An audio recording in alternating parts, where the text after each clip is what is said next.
जिंदगी का सफर सुहाना हो, इसके लिए सावधान रहना जरूरी है। रोजमर्रा की आपाधापी में कुछ देर बैठकर सोचना समझना भी जरूरी है कि आपके आसपास जो हो रहा है उससे हमारी जिंदगी, हमारा परिवार कैसे प्रभावित हो सकता है। इसलिए हॉर्न बजाकर बाखबर करने वाली खबर जरूरी होती है। और आज की ये खबर हमारी लाइफलाइन यानी कि नदियों से जुड़ी हुई है। क्या आप सोच सकते हैं कि किसी दिन गंगा में पानी का प्रवाह कम हो जाएगा या गंगा किसी दिन सूख जाएगी? सदियों से बहने वाली सदा नीरा गंगा में पानी नहीं होने की तो हम कल्पना भी नहीं कर सकते।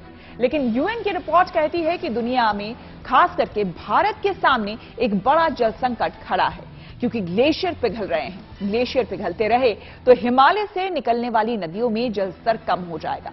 पानी के संकट से जुड़ी इस चेतावनी पर हॉर्न बजाना जरूरी है।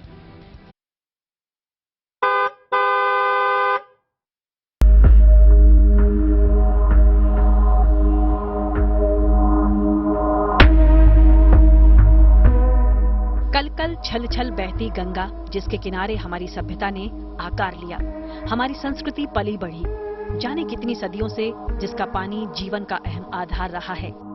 गंगा के प्रति हमारी आस्था इतनी गहरी है कि हम गंगा के पानी को शाश्वत मानते आए हैं।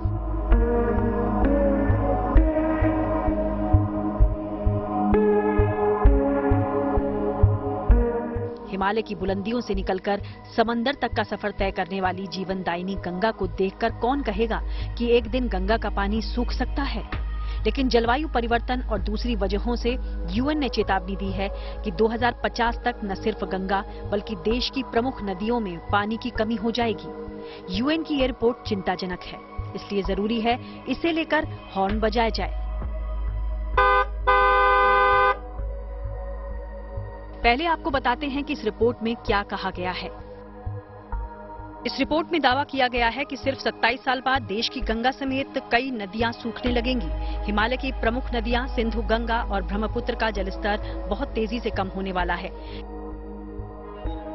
इसकी वजह हिमालय पर मौजूद ग्लेशियर्स का बढ़ते तापमान से पिघलना है और नतीजा ये होगा कि साल 2050 तक करोड़ों लोगों को पानी मिलना बेहद कम हो जाएगा। यूएन की रिपोर्ट हिमालय में आ रहे बदलाव और उसके असर को लेकर चेतावनी है। एशिया में हिमालय से 10 बड़ी नदियां निकलती हैं, जो करीब 130 करोड़ लोगों को पीने का पानी देती हैं। जाहिर है, अगर गंगा, सिंधु और ब्रह्मपुत्र जैसी नदियों के बहाव और जलस्तर में बदलाव आया तो बड़ी आबादी प्रभावित होगी।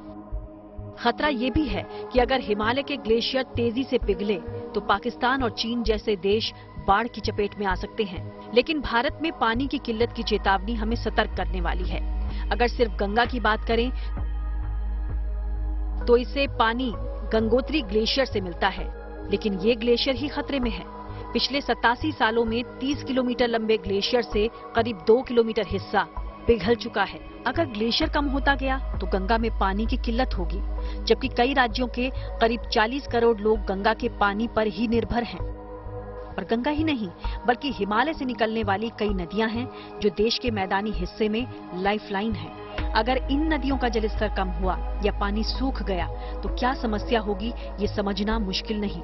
भारत में गंगोत्री ग्लेशियर को लेकर जो रिसर्च हुए हैं उनके आधार पर दावा है कि अगर गंगोत्री के पिघलने की यही दर रहती है तो ग्लेशियर करीब 1500 साल में पिघल जाएगा।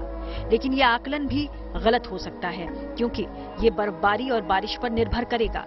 फिर भी गंगा और देश की बड़ी नदियां सदा नीरा रहें, उनमें पानी की कमी न हो, इसकी चिंता होनी चाहिए।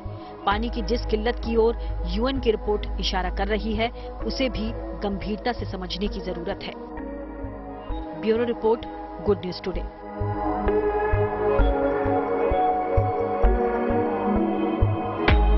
यूएन की रिपोर्ट भविष्य में पानी की समस्या पर हमें सतर्क कर रही है। जानकार भी मानते हैं कि पानी को पैदा नहीं किया जा सकता, लेकिन इसका मैनेजमेंट किया जा सकता है। देश में पानी की कमी ना हो, इसलिए पानी को बचाने और उसके प्रबंधन पर ज्यादा ध्यान देने की जरूरत है। सुनिए पर्यावरणविद पंकज कुमार का क्या कहना है।